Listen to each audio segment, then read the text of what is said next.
कक्षा 12 के क्लास में आज हम लोग पढ़ने वाले हैं सूक्ष्मदर्शी एवं दूरदर्शी।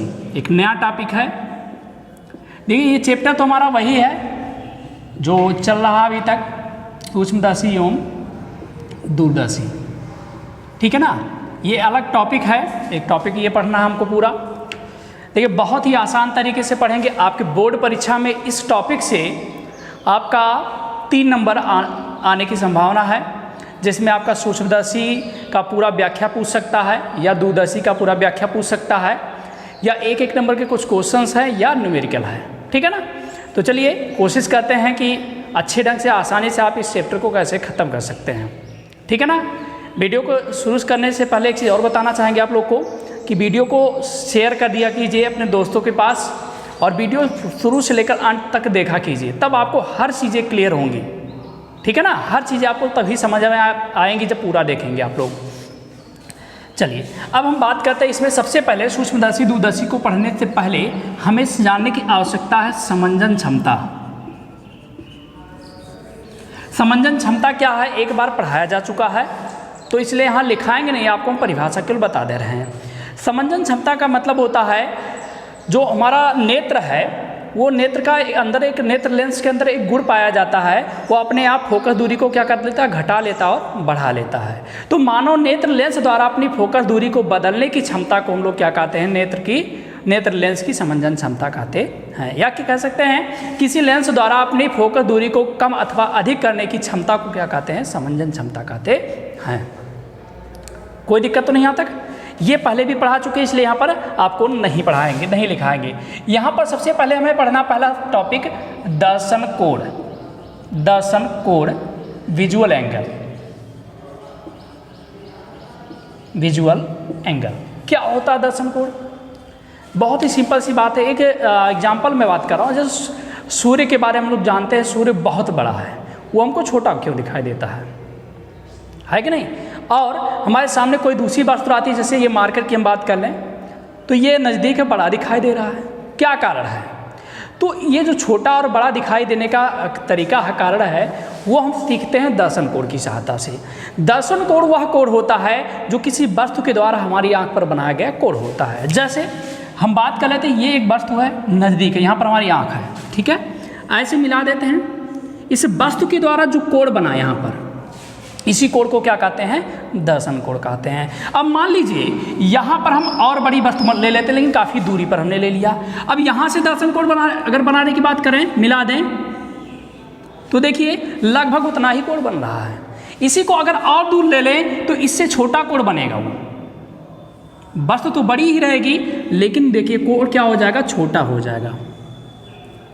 कोण छोटा हो कि नहीं, दर्शन कोण छोटा हो गया कि नहीं हो गया? यानी हम लोग कह सकते हैं कोई भी वस्तु हमारी आंखों पर जो कोण बनाती है उसे हम लोग क्या कहते हैं, दर्शन कोण कहते हैं। सूर्य हमें छोटा दिखाई देने का कारण यही है क्योंकि वो दूरी अधिक होने के कारण वो हमारी आंख पर छोटा कोण बनाता है, इसलिए वो हमें छोटा दिखाई देता है। यानी दर्शन कोण का मतलब ये भी कह सकते हैं, जिस वस्तु का दर्शन कोण अधिक है वो वस्तु हमें बड़ा दिखाई देगा, जो छोटा है वो छोटा दिखाई देगा। ठीक है ना, तो हेडिंग डाल लीजिए दर्शन कोण। ठीक, लिखिए कोई वस्तु हमारी आंख पर जितना कोण बनाता है, कोई वस्तु हमारी आंख पर जितना कोण बनाता है उसे दर्शन कोण कहते हैं। दर्शन कोण कहते हैं, फुल स्टॉप। दूसरी लाइन में लिख लीजिए दर्शन कोण जितना बड़ा रहेगा, दर्शन कोण जितना बड़ा रहेगा वस्तु उतनी ही बड़ी दिखाई देगी। वस्तु उतनी ही बड़ी दिखाई देगी।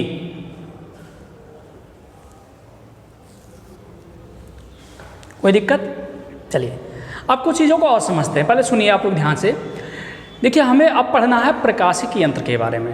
प्रकाशिक यंत्र क्या, कौन कौन से होते हैं? हमारा जो मानव नेत्र है ये भी तो प्रकाशिक यंत्र। प्रकाशिक यंत्र मतलब जो प्रकाश के सिद्धांत पर कार्य कर रहा हो, अपवर्तन पर या परावर्तन के सिद्धांत पर काम कर रहा है, या पूर्ण आंतरिक परावर्तन के सिद्धांत पर कार्य कर रहा हो, तो उसे प्रकाशिक यंत्र बोलते हैं। ठीक, प्रकाशिक यंत्र यहाँ पर हमें अब जो पढ़ना है वो सूक्ष्मदर्शी पढ़ना और दूरदर्शी पढ़ना, जो कि चैप्टर का नाम भी है। तो सूक्ष्मदर्शी और दूरदर्शी का मेन या मुख्य कार्य क्या होता है? मुख्य कार्य है इनका ऑपरेशन करने का जो तरीका है वो यह है विजुअल एंगल को बढ़ा देना, यानी दर्शन कोण को बढ़ा देना। सूक्ष्मदर्शी का भी यही काम है कि वो दर्शन कोण को बढ़ा दे, और दूरदर्शी का भी वही काम है कि दर्शन कोण को बढ़ा दे। कैसे? सूक्ष्मदर्शी में मान लीजिए वस्तु यहाँ पर है और यहीं से देख रहे हैं, ये बहुत छोटी सी वस्तु थी, छोटी थी, इसका मतलब दर्शन कोण बहुत छोटा था। अब इस वस्तु को बड़ा अगर करके देखना है तो दर्शन कोण इसका बड़ा हो जाना चाहिए था। कैसे होगा उसको भी चर्चा करेंगे, अभी देखेंगे हम लोग कैसे होगा दर्शन कोण बढ़ा। लेकिन सूक्ष्मदर्शी का मुख्य कार्य क्या है? ये दर्शन कोण को बढ़ा देना। दूरदर्शी का भी यही काम है। सूर्य को अगर हम देखते हैं या चंद्रमा को देखते हैं, वो छोटा में दिखाई देता है, इसका मतलब उसका दर्शन कोण क्या है? छोटा सा है। जब हम कोई दूरदर्शी से देखते हैं तो वही हमें बड़ा सा दिखाई देने लगता है। इसका मतलब वो दर्शन कोण अब क्या हो गया हमारी आंखों पर? हमारी आंखों पर दर्शन कोण क्या हो गया? अब बड़ा बन गया, इसलिए वो हमें बड़ा दिखाई दे रहा है। तो दर्शन कोण का कॉन्सेप्ट उम्मीद करते हैं आप कोई दिक्कत आपको नहीं हो रही होगी, ठीक है ना। चलिए अब हम बात कर लेते हैं सूक्ष्मदर्शी क्या होता है। और सूक्ष्मदर्शी में सबसे पहले हमें जो पढ़ना है यहाँ पर आपके सिलेबस में जो है वो संयुक्त सूक्ष्मदर्शी, संयुक्त अथवा यौगिक सूक्ष्मदर्शी, यौगिक सूक्ष्मदर्शी, ठीक है ना। ध्यान दीजिए, संयुक्त अथवा यौगिक सूक्ष्मदर्शी का क्या मतलब है? देखिए, संयुक्त का मतलब होता है जिसमें दो चीज़ों को मिला करके बनाया जाता है। यौगिक का मतलब होता है दो चीज़ों को मिला करके, यानी ये ऐसा सूक्ष्मदर्शी होता है जिसमें दो लेंस मिले होते हैं, दो लेंस का यूज करके बनाया जाता है, ठीक है ना। तो सबसे पहले हम इसमें कैसे इसको पढ़ते हैं, पहले इसके बारे में पढ़ते हैं ये क्या है, फिर रचना पढ़ेंगे, फिर इसका समायोजन कैसे करते हैं, फिर प्रतिबिंब का बनना। सबसे ज़्यादा जो इम्पॉर्टेंट है वो यही है कि प्रतिबिंब कैसे इसका बनता है, ठीक है। एग्जाम में जब पूछा जाता है तो पूरा का पूरा डिटेल एक साथ पूछा जाता है, वो 3 नंबर का हो सकता है, ठीक। और अगर पूरा नहीं पूछा जाएगा तो पूछा जाएगा प्रतिबिंब कैसे बनता है, ये बताना आपको। और प्रतिबिंब कैसे बनता है जब ये पूछा जाएगा तब भी वो मिनिमम 2 नंबर का तो रहेगा ही, क्योंकि वो बहुत बड़ा और टिपिकल थोड़ा सा लगता है। लेकिन जब हर चीज़ें आप सीखेंगे सीरियल से, सीखने की मैं बात कर रहा हूँ, जब सीखेंगे तो फिर वो बन जाएगा आपका। मैं अभी जो चित्र बनाऊँगा, चलिए थोड़ा सा पहले पढ़ लेते हैं, फिर प्रतिबिंब का बनना वाला पार्ट जब पढ़ाएं फिर बताते हैं कुछ चीज़ें। तो आप लोग हेडिंग डाल लीजिए जल्दी से, यौगिक अथवा संयुक्त सूक्ष्मदर्शी।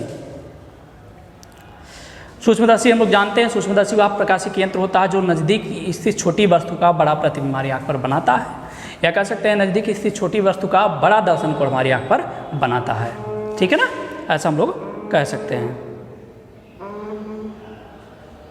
तो चलिए हेडिंग डाल लीजिए और लिखिए, सूक्ष्मदर्शी वह प्रकाशिक यंत्र है, सूक्ष्मदर्शी वह प्रकाशिक यंत्र है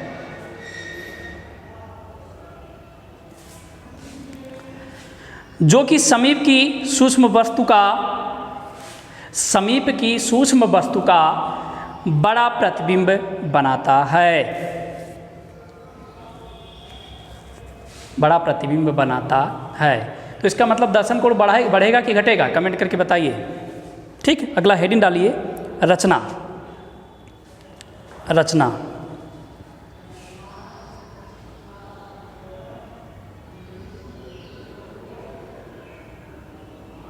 ठीक है। रचना क्या पहले समझ लीजिए फिर लिखाते हैं। देखिए इसमें क्या होता है, एक धातु की लंबी बेलनाकार नली ले लेते हैं। मान लेते हैं ये जो मार्कर है एक नली है। देखिए ये मार्कर जो है एक मान लेते हैं नली है लंबी सी, इसके एक सिरे में छोटे द्वारक का छोटी फोकस दूरी का उत्तल लेंस लगा लेते हैं, जिसे अभिदृश्यक लेंस कहते हैं। क्या कहते हैं? अभिदृश्यक लेंस कहा जाता है। अभिदृश्यक लेंस कहा जाता है। अभिदृश्यक का मतलब होता है जो वस्तु की तरफ रहेगा वो अभिदृश्यक हो गया। ऑब्जेक्टिव लेंस इंग्लिश में बोल सकते हैं उसको, ऑब्जेक्टिव। ऑब्जेक्ट का मतलब होता है वस्तु, तो वस्तु की तरफ जो रहता है वो हमारा क्या होगा? ऑब्जेक्टिव लेंस हो जाएगा, नहीं हिंदी में अभिदृश्यक लेंस कहते हैं। यानी जब सूक्ष्मदर्शी में हम देखते हैं तो नीचे वाला जो लेंस रहता है उसे क्या कहते हैं? अभिदृश्यक लेंस कह रहे हैं। यानी हम लोग कहेंगे इसमें एक लंबी धातु की नली होती है, खोखली नली होती है, जिसके एक सिरे पर छोटी फोकस दूरी तथा छोटे द्वारक का एक लेंस लगा होता है, जिसे अभिदृश्यक लेंस कहते हैं। ठीक है। एक नली के दूसरे सिरे पर एक अन्य नली इसमें फिट रहती है जिसे आगे पीछे खिसकाया जा सकता है, ठीक है ना। इसमें एक अन्य नली होती है जो आगे पीछे खिसका सकते हैं, इस प्रकार से लगी होती है। और उस नली के दूसरे सिरे पर एक बड़ी फोकस दूरी और बड़े द्वारक का लेंस लगा होता है जिसे नेत्रिका कहते हैं। क्या कहते हैं? नेत्रिका। नेत्रिका नाम से समझ में आ रहा होगा, आँख की तरफ रहता है, यानी जो सूक्ष्मदर्शी में जहाँ से हम देखते हैं वो हमारा कौन सा लेंस होगा? नेत्रिका हो जाएगा। और जो नीचे वाला रहेगा दूसरा वाला, उसे क्या कहेंगे हम लोग? ऑब्जेक्टिव लेंस यानी अभिदेशक लेंस कहते हैं, ठीक। और एक चीज़ और देखे होंगे, अगर कभी ब्लड का जांच करवाने आप लोग गए होंगे तो ऊपर नीचे ऐसे किया जाता है, उसको खिसकाया जाता है सूक्ष्मदर्शी को, ठीक है ना। तो वो जो नली होती है वो अभी हमने कहा इस साइड में दूसरी नली लगी होती है जो आगे पीछे खिसकाया जा सकता है, ठीक है। और किस व्यवस्था के अंतर्गत? उसका नाम है दंतुर दंड चक्र। इस व्यवस्था का नाम है दंतुर दंड चक्र व्यवस्था, उसे आगे पीछे खिसकाया जा सकता है। यहाँ तक कोई दिक्कत तो नहीं। ये हो गया इसका रचना, तो जल्दी से रचना लिखिए। चलिए लिखिए, इसमें धातु की एक लंबी बेलनाकार नली होती है, बेलनाकार नली होती है जिसके एक सिरे पर छोटी फोकस दूरी तथा छोटे द्वारक वाला उत्तल लेंस ओ, कैपिटल ओ लगा रहता है। ओ मतलब ऑब्जेक्टिव भी कह सकते हैं, लगा रहता है। इसे अभिदेशक लेंस कहते हैं, इसे अभिदेशक लेंस कहते हैं। नली के दूसरे सिरे पर एक अन्य छोटी नली फिट होती है, इस नली के बाहर वाले सिरे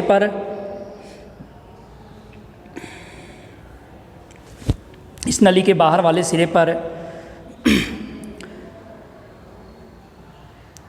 अधिक फोकस दूरी तथा बड़े द्वारक का एक अन्य लेंस लगा रहता है जिसे नेत्रिका कहते हैं।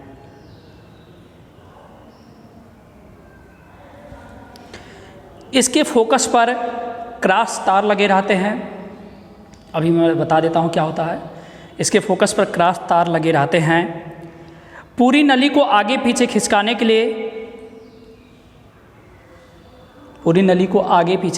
के लिए दंतुर दंड चक्र व्यवस्था होती है।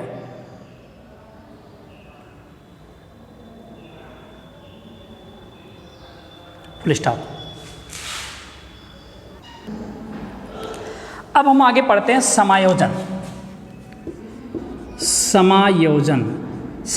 का मतलब क्या होता है कि इस सूक्ष्मदर्शी को जब उपयोग में लाते हैं तो कैसे उसको सेट करते हैं। मैंने अभी क्रॉस तार एक बताया ना, क्रॉस तार का क्या उपयोग है अभी समझिएगा। देखिए क्या होता है, समायोजन का मतलब उसको सेट कैसे करते हैं। सबसे पहले नेत्रिका को आगे पीछे खिसका करके, नेत्रिका मान लीजिए इस साइड में है, इसको आगे पीछे खिसकाते हैं और इसके फोकस पर जो क्रॉस तार लगा होता है उसको सही सही देखते हैं। मतलब ये चेक करते हैं वो क्रॉस तार हमको सही से दिख रहा है कि नहीं दिख रहा है। जब क्रॉस तार सही से दिख रहा होगा तब ये नेत्रिका का स्थान फिक्स हो गया इस एक प्रकार से। अब सूक्ष्मदर्शी को इस प्रकार से सेट करते हैं, यानी जो दंतुर दंड चक्र व्यवस्था है उसकी सहायता से इस ऊपर नीचे ले जाते हैं, खिसकाते हैं, मतलब अभिदेशक यानी ऑब्जेक्टिव लेंस को भी खिसकाते हैं इस प्रकार से कि जो वस्तु का प्रतिबिंब है वो उसी क्रॉस तार पर सीधा बने, क्योंकि क्रॉस तार का मतलब फोकस पर बनेगा और फोकस पर प्रतिबिंब सबसे अच्छा बनता है। ठीक है, इसलिए ऐसा किया जाता है कि उसका प्रतिबिंब कहाँ पर बने, क्रॉस तार पर बने।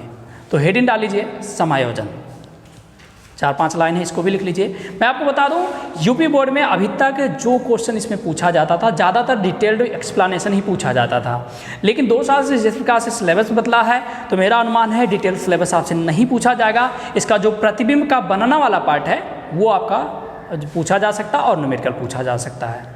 ठीक है, फिलहाल आपको सब पढ़ना है, सबको आना चाहिए।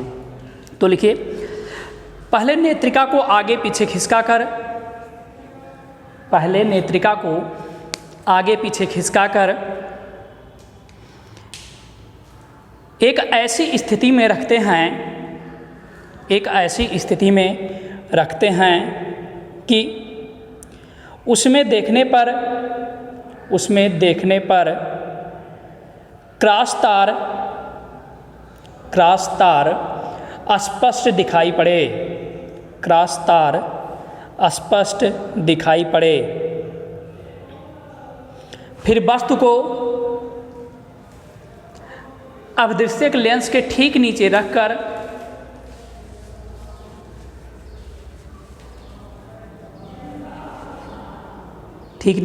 रखकर दंतुर दंड चक्र व्यवस्था द्वारा पूरी नली को इतना खिसकाते हैं कि वस्तु का प्रतिबिंब क्रॉस तार पर बने।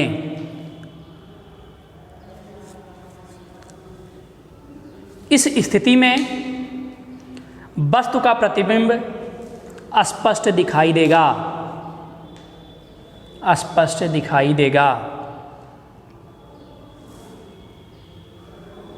ठीक, अगला हेडिंग डाल लीजिए, प्रतिबिंब का बनना, जो कि सबसे ज़्यादा इम्पॉर्टेंट है। प्रतिबिंब का बनना,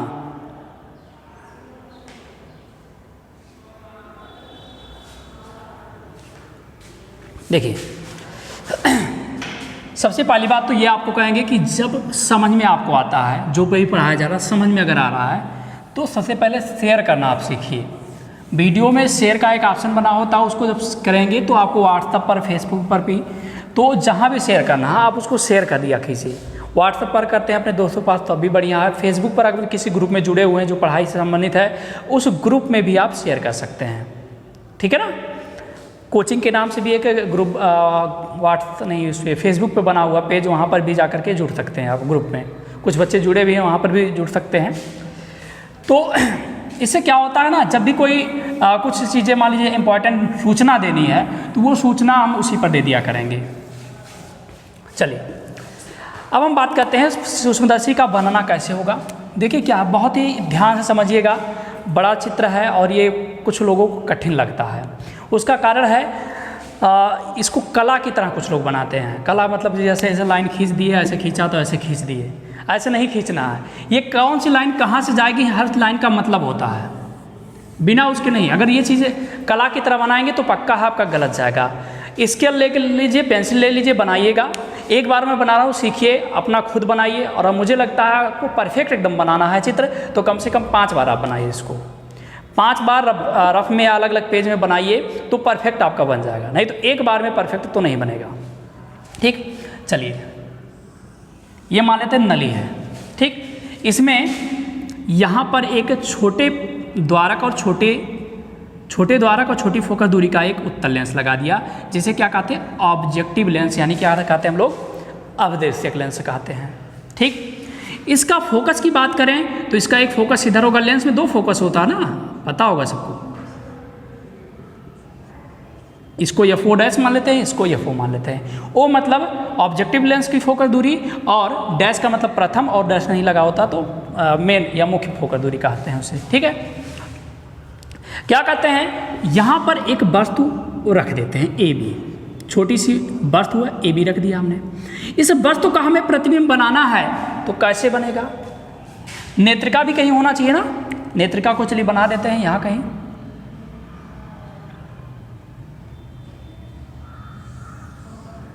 नेत्रिका को कुछ बड़ा बनाना है, स्केल लेकर बनाएंगे तो सही से बनेगा। ठीक है, अच्छा एक चीज़ और ध्यान दीजिए, ये जो दूरियां हैं, ये दूरियों को नाप कर ही बनाइएगा, तब सही बनेगा, नहीं तो गलत हो जाएगा आपका। चलिए इधर के लिए देख देते हैं। इसका इतना हम बड़ा ले लेना है फोकस दूरी, ये यहाँ पर FE', E मतलब आई लेंस यानी नेत्रिका के लिए, जितना बड़ा इधर रहेगा उतना ही लगभग इधर भी रहेगा, यानी यहाँ कहीं। इसको EFE बना देते हैं। ठीक, अब क्या करेंगे, जब किसी वस्तु का प्रतिबिंब प्राप्त करना होता है तो उस वस्तु से दो प्रकाश किरणें चलती हैं, हम लोग जानते हैं। तो पहली प्रकाश किरण कैसे चली, मुख्य अक्ष के समांतर। जो प्रकाश किरण मुख्य अक्ष के समांतर चलती है वो कहाँ जाती है, मुख्य फोकस। थोड़ा सा गड़बड़ हो रहा है,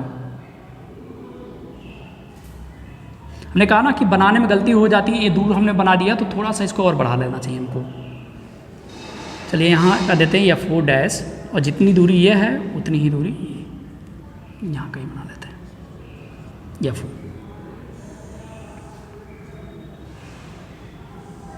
ऐसे दूसरी जो प्रकाश किरण कहाँ जाती है, प्रकाशिक केंद्र से होकर जाती है। प्रकाशिक केंद्र से लेकर जाते हैं जब, तो कुछ इस प्रकार से जाती है। देखिए ये थोड़ा सा सीधा नहीं जाएगा, हमारे वैसे बोर्ड पर बना रहा है, इसके लेकर आप जब बनाएंगे तो सीधा जाएगा। और दूसरी बात ये भी ध्यान रखिएगा, कहाँ से जाएगा, इसके प्रकाशिक केंद्र से यानी बीचों बीच से होकर जाएगा ये, ठीक, बीचों बीच से गया ऐसे, यहाँ कहीं दोनों काट दिए। ध्यान रखिएगा ये दोनों प्रकाश किरण कहाँ पर काटेंगी, पहली प्रकाश किरण समांतर चलेगी और फोकस से होकर चली जाएगी, दूसरी प्रकाश किरण प्रकाशिक केंद्र से होकर जाएगी और पक्का है ये Fe डैश के बाद कटेगा और इसके बीच में, यानी इन दोनों के बीच में ही कहीं ना कहीं काटेगा। अगर आपसे नहीं कट रहा है तो इसका मतलब है कि ये या तो बहुत ज़्यादा दूर बना दिया गया है, या तो ये जो दूरी है ये दूरी कम ली गई है, ठीक है। तो उसको बार बार बना कर सेट करना पड़ता है, इसलिए हमने कहा 5 बार बनाई कम से कम, ठीक है। चलिए तो यहाँ पर प्रतिबिंब हमारा बन गया।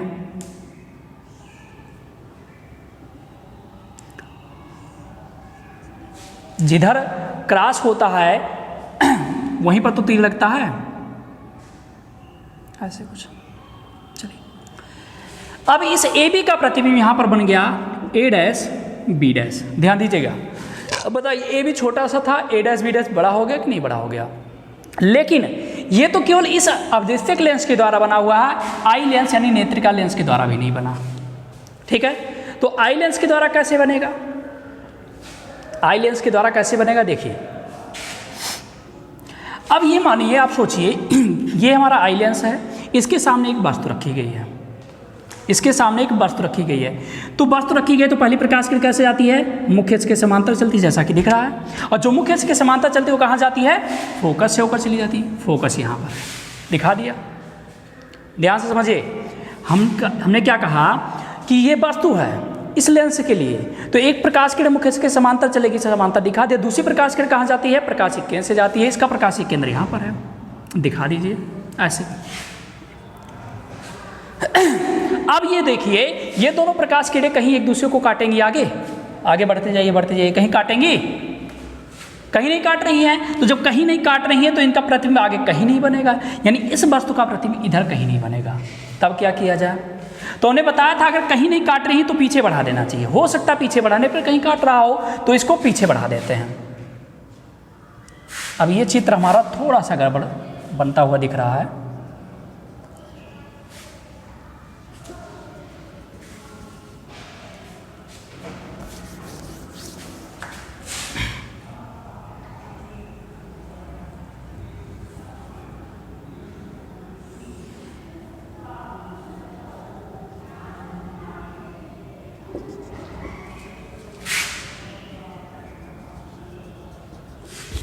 देखिए। अब जो लोग डिजिटल बोर्ड से जो टीचर पढ़ाते हैं वहाँ समझाना बहुत आसान हो जाएगा।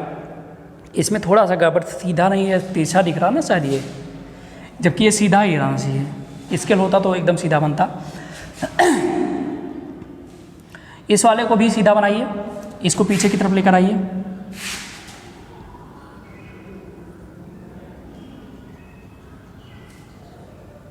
दिख रहा नीचे तक, नहीं दिख रहा। चलिए जब स्केल लेकर बनाएंगे तो ये सही से काटेगा, तब कोई दिक्कत नहीं होगी। यहाँ ही आकर काट दिया, तिरछा है, अभी थोड़ा सा तिरछा ये और है तो इसको हम थोड़ा सा और सुधार करते हैं, यही वाली लाइन।